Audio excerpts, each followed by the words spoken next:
honey.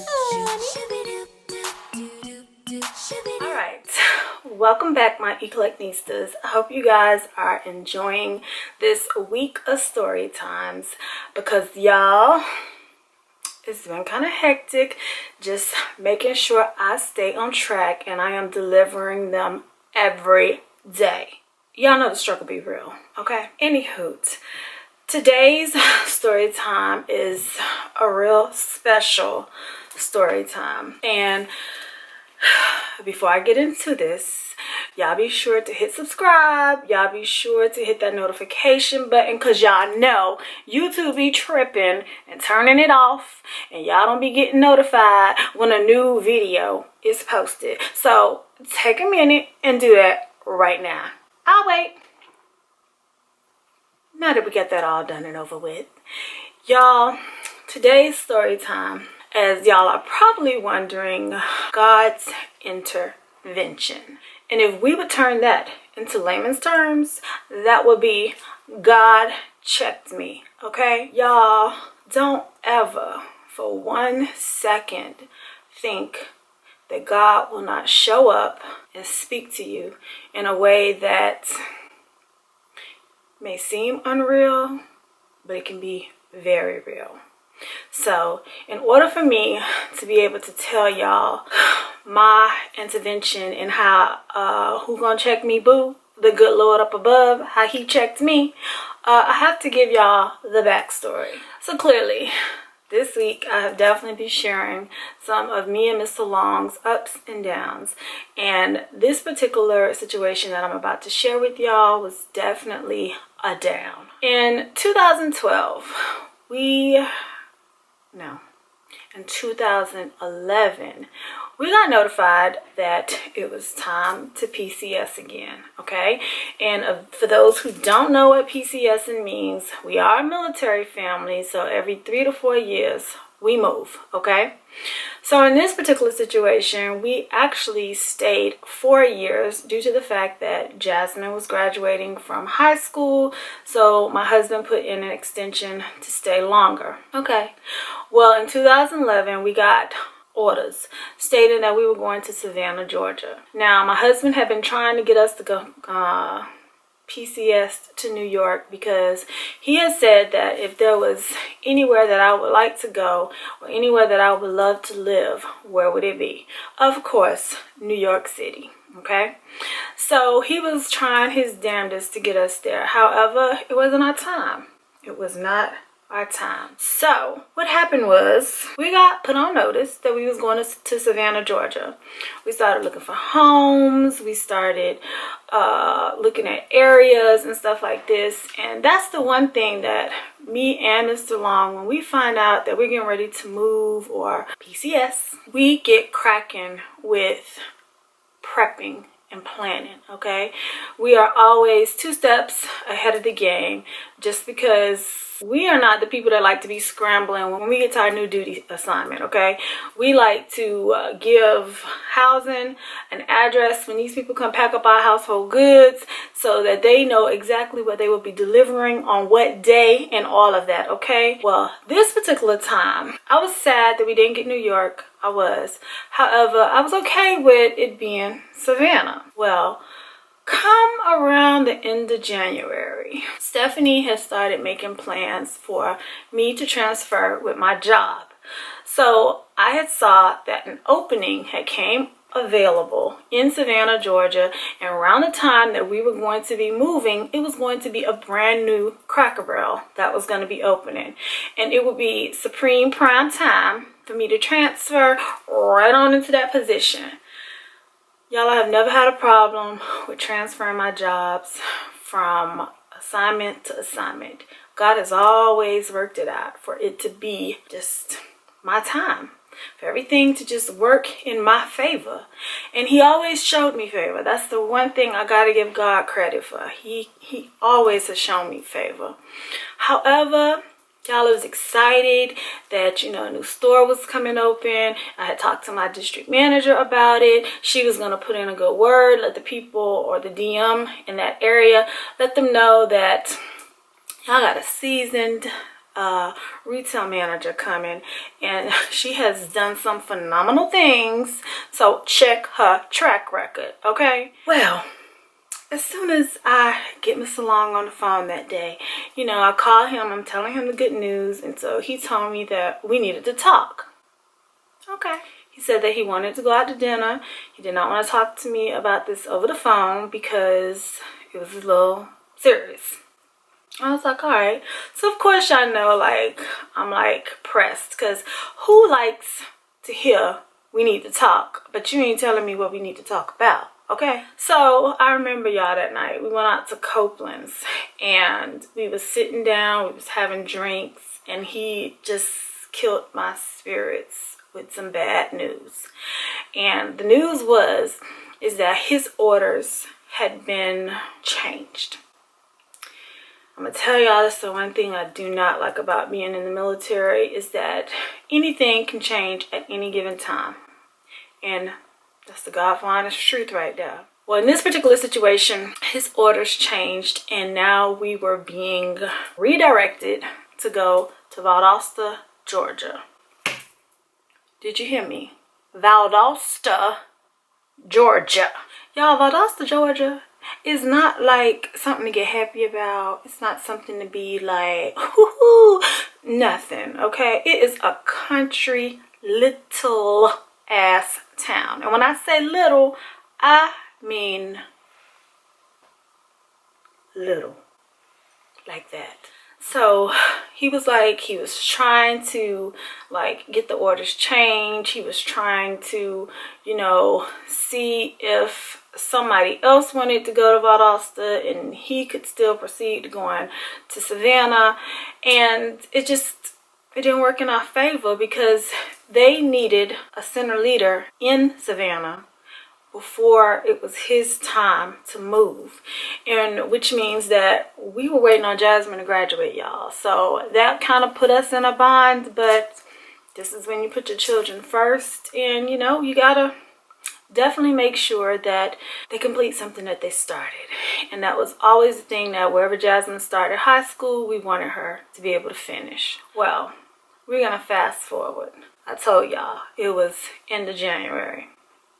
Stephanie had attitude. I had a bad ass attitude, y'all. I would be sitting here lying if I was saying that I was excited and I could not wait to move to Valdosta, Georgia. If anything, y'all, I could not stand the thought of moving there. I just couldn't, because I'm like, oh, what the hell I'm gonna do? Like, there was only 2 Cracker Barrels in Valdosta, Georgia.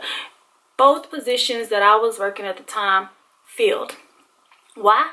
Because ain't nobody moving or nobody trying to quit their job in Valdosta. You know how hard it is to find a job in Valdosta, Georgia? Hard. So when I tell y'all, like, everything, like what we would usually do to plan and get ready to move and stuff like that, Stephanie just was not biting the bait. Mr. Long would try to talk to me. He would like want to like sit down and say, let's look at some areas in Valdosta. Child, I wasn't trying to hear that. I just wasn't. One night in March, and I remember this night, y'all, because it was the night before St. Patrick's Day in 2012. Me and him got into this big argument. It was about Valdosta, Georgia.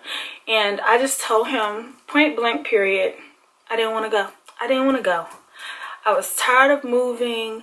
I was tired of, you know, having to give my career up because it's time for us to go. You know, even though I cringed at the store that I was working at, however, I had an opportunity. If we had stayed in Atlanta, that I could have went to a brand new store that was getting ready to open up. It had been offered to me, but because I was moving, I couldn't take it. I couldn't take it because I couldn't even accept it because I knew I wasn't going to be there. And so, you know, you can't tell your job too early that you're going to be moving because, honey, they will be trying to replace you immediately. And that's not what I was trying to have happen, because I myself at the time, I really can tell y'all that I really didn't have any plans on going with him. This had nothing to do with James. This had nothing to do with our relationship. It just had something to do with me. And me wanting to do something for me. Me wanting to just... I was in a good position. I was finally like where I wanted to live. I finally was like settled. I love Atlanta, y'all. I do. And I loved it then and I still love it now. However, I just was like, why am I always having to be the one to sacrifice my job or my career? Because every 3 or 4 years we gotta move. When I tell y'all I was being difficult, that's the least. I was being very difficult. That particular night, we got into a huge argument. And I just plain out told him I didn't want to go. So, that night, Stephanie needed some space. And Stephanie got her car keys, got in her car. And it was midnight, and I left my house. Where did I go? I went down the street. I lived in East Cobb County, aka White America, okay? And I was down the street at a park that was across the street from a gas station, a McDonald's, and all of that stuff. So I was in a well-lit area. But when I tell y'all I was sitting in the parking lot, and when I tell y'all, like, I got into the biggest argument with God. I really did. I was crying. I was upset. And I just was like, why? Why? Like, why is it me? Like, why do I always have to give up what I have going on? And I was like, I'm mad with you. I'm angry with you, God, because here it is. I'm finally in a place where, you know, when I tell y'all, like, our money was good, everything, like salaries, everything was like on lock. So to finally be in that position and now I have to give it all up, I just was like, God, you're going to have to make me understand. You're going to have to explain to me because I am pissed off with you right now. And y'all, when I tell y'all, I was like hitting the steering wheel of my car. When I tell y'all, I was so upset. I was. And I let God know I was upset. Y'all, maybe 45 minutes later, I went home, took a shower, got into bed, and I went to sleep. Me and Mr. Long didn't talk. The very next morning, I got up, got dressed, and I went to the YMCA. Now, y'all done heard about the YMCA I went to, right? Y'all heard about that in the first story time of this series right here. No. The second story time of this series right here about my personal fitness trainer from hell. Yeah, I went to that YMCA, okay? So I go in, work out, I go into the sauna. And I'm sitting in the sauna, I got earbuds on, you know, I'm in a zone, y'all. And so I go in there, minding my own business. There was a bunch of women in there with me at first. And then all of a sudden, there was one. Everybody cleared out. I'm still doing me. She's sitting across from me and she's like just staring at me. And so I was just like, oh, well, maybe she ain't never seen a black woman before. You know, I don't know, okay? Anywho, I'm just sitting there and I'm chilling. And then so she was like, what does that say on your shirt? And so I told her it says, act like a lady, think like a boss. And so she was like, She was like, that's interesting. And I was like, yes. She was like, I like that. And so she was asking me, she was like, well, are you a boss? And I said, well, right now, I said I'm a boss for a corporation. I said, but one day I plan on being my own boss. And so she was like, I can see that. And so, you know, I'm like, how's she talking about she could see that? Like, she don't know me. Anywho, she started talking. And so she was like, well, I'm a boss. And I was like, okay. And so she was like, you know, me and my husband, she was like, I was a housewife for a long time.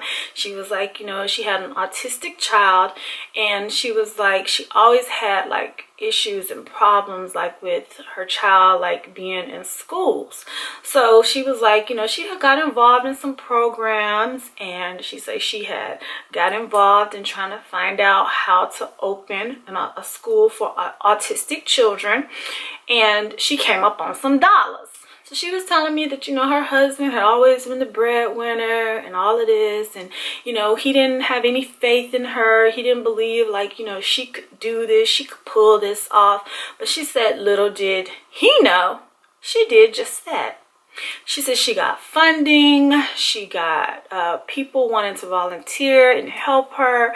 And she was like, it came together. She said it came together so fast. She was like, it's unreal. She's like, you know, I have goosebumps going up my back right now sharing this story with you.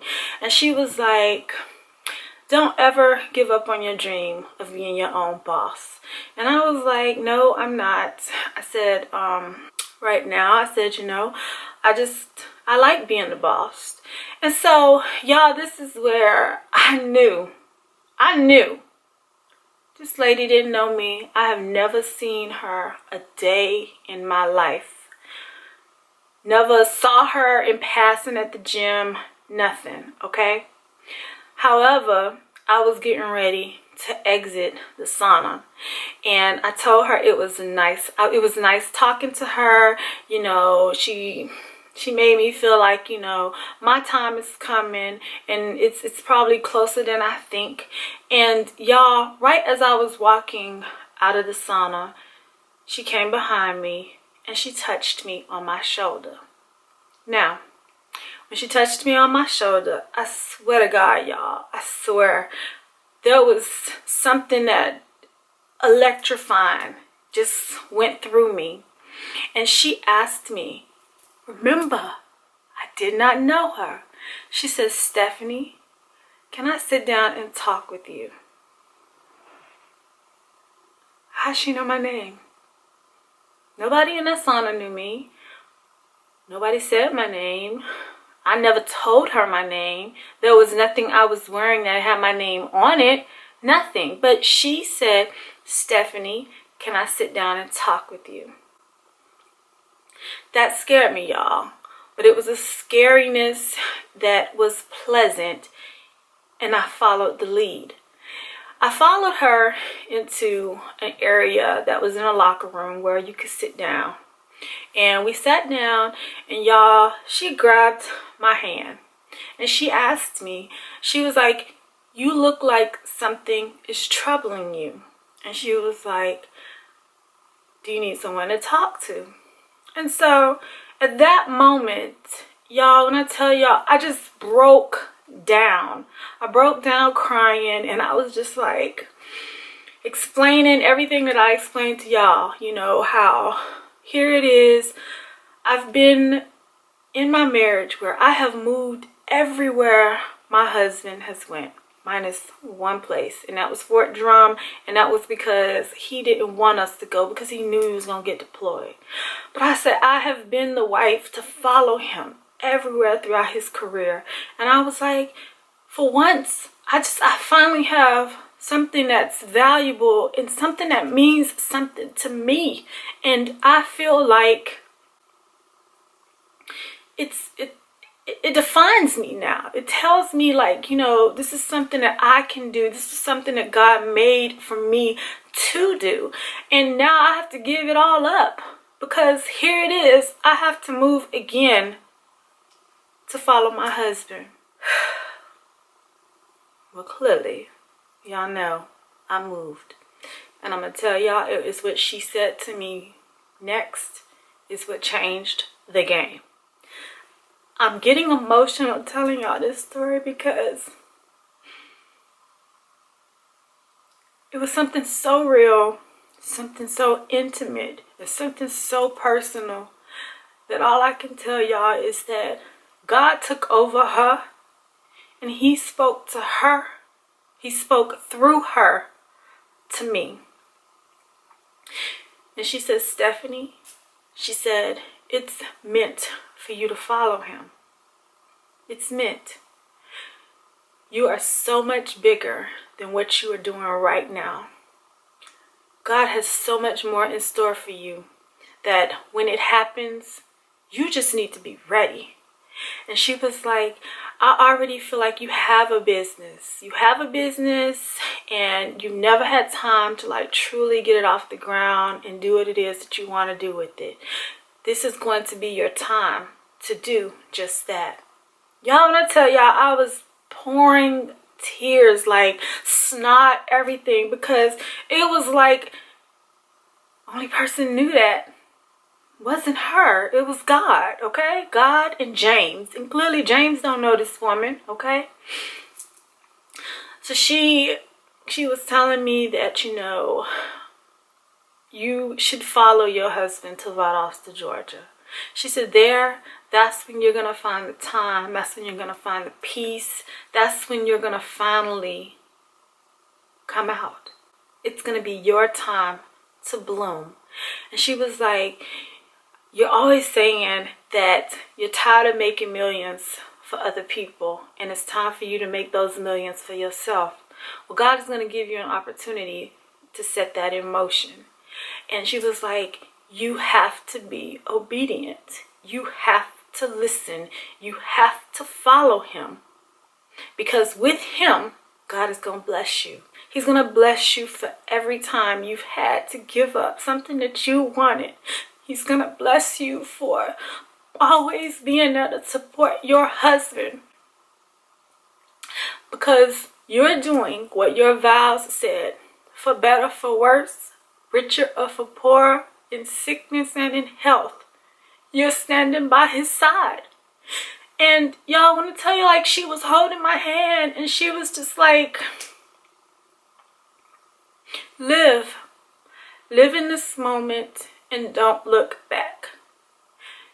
Love your husband and let him know that you support him no matter what. No matter how angry you may be about this, it's time for you to change your heart and change your mind about this whole move, because this is where it's all about to begin.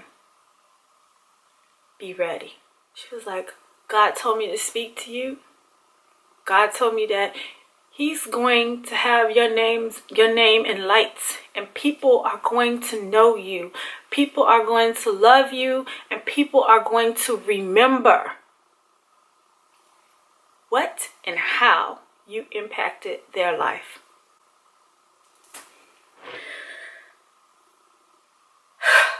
She sat there in this area and she prayed with me, y'all. She prayed with me. Perfectly good stranger that all I can say is it was God's intervention. He brought her in there. He cleared the sauna. He cleared the room so that he could have me and he could have my ear for me to listen and pay attention. And when I tell y'all, after praying with her, she said, go with your husband, follow him. God got you. I was moved. I was shook. I was touched. And by the time I walked out of that gym that day, when I tell y'all, I was like a mess. But God had to put perspective back on something for me, because here it was, I made it about me instead of it being about us. And something that James and I have always, like, our value system on our marriage is always about unity. It's always about us. It's no my, I, you. It's us. It's we. It's together. Everything that we have, and we don't think we have a whole lot, but we happy and we are thankful for what we do have, because there are people who are homeless. There are people who don't have a roof over their home, over their heads. There are people who don't have food in their refrigerator. There are people who just don't got. And God has always blessed us with us having enough plus some. So y'all, I went home that day and James was at work. And when I got home, I called him. And I had to apologize to him. And I told him what happened. And he was just like in awe. And he was just like, why are you so emotional about it? And I told him the thing that had me the most, like, just fired up was the fact that the night before I told God I was angry with him. And he had some explaining to do to me. And here it is. He showed up right on time the very next day. And you know what? He got in my face up close and personal. And he spoke to me through a vessel. This story is to tell y'all, don't ever doubt him. Don't. However, I was obedient. I did what God told me to do. And when I tell y'all, from the moment I changed my mindset and I got on board with my husband, when I tell y'all, everything just started happening. Boom, boom, boom. I got online. I started looking for a house. I found a house online. We went to Valdosta. We visited for a day, me and him. By the time we left Valdosta, we found a home. We had an address. We put a security deposit down. We came back. I put in my notice at my job. I wasn't able to transfer. However, that was God's way of telling me it was time for me to step away from retail. I told y'all I didn't have to spend thousands of dollars on a college education to know and learn what I know, to being a retail manager, to being what you would call a girl boss. Okay? I'm not quite where I want to be, but I know I'm headed in the right direction. And here it is. Look at this platform that I'm on. I started building Eclecticnista hard in 2012. And it used to be about me wanting to do this all for a legacy to leave my children. Because it does say in the Bible, leave a legacy for your children. And not necessarily monetary, but morals. Morals, work ethic, and then the finances can follow behind that. And that is what I've always wanted to leave them. But it's just not about them. It's about all of us in my family. I moved to Valdosta with James. Got Jasmine graduated from high school. We were in Valdosta, Georgia when we sent Jasmine off to college. Jasmine ended up going to Savannah State. And remember, we were supposed to move to Savannah. So in order for her to have her independence as a young woman going off into college, I didn't want her to experience what I experienced as a young woman going to college. My mama didn't want me to go far, y'all. My daughter went 4 hours away. And I was able to be okay with that. If you guys ever have doubt, just always know. Pray, ask God, talk to God, fuss with him too. And you'll be surprised. He will show up right on time. Maybe not when you want him, but trust, he's going to be on time. I hope you guys enjoyed this very intimate, very personal story time of mine. And I look forward to seeing y'all in the next one. Talk to y'all soon.